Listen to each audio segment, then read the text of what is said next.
বাংলার মাটিতে বাবরি মসজিদ দেখতে হবে, আর আমরা চুপ করে বসে থাকবো?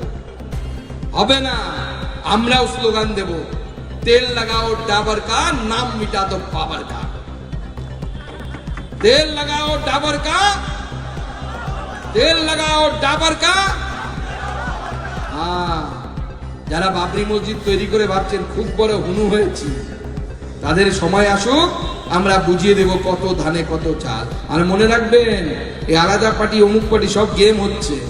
মুখ্যমন্ত্রী একটা জগন্নাথ কালচারাল সেন্টার করে মন্দির বানিয়ে দিয়েছেন, এবার এটাকে ব্যালেন্স করতে হবে। ব্যালেন্স করার জন্য ওনার 2-4টে এরকম লোককে ছেড়ে দিয়েছেন, তোহা সিদ্দিকী, এদিক থেকে হচ্ছে হুমায়ুন কবির, তারা গিয়ে এখন মসজিদ তৈরি করবে। এটা চলতে পারে না। তুমি অন্য মসজিদ বানাও, আমাদের কোনো আপত্তি নেই।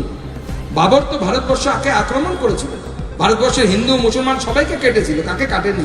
ইব্রাহিম লোদি তো মুসলমান ছিল, তাকে মারেনি বাবর? তাকে মেরেছে। তার নামে কেন আমাকে মসজিদ করতে হবে? তুমি নিজের নামে মসজিদ করো, হুমায়ুন কবির মসজিদ, কে মানা করেছে? আমরা রাজি থাকবো। তুমি নিজের নামে মসজিদ করো, কেউ মানা করে না। তুমি ঈশ্বরের উপাসনা করবে, ভালো কথা তো এটা, কিন্তু এই নাম আমরা মানবো না। আমরা প্রয়োজন হলে রাম মন্দিরের শিলান্যাস করব, আর রাম মন্দিরও মুর্শিদাবাদে তৈরি হবে। সেই জন্য আপনারা সকলে মিলে করবো।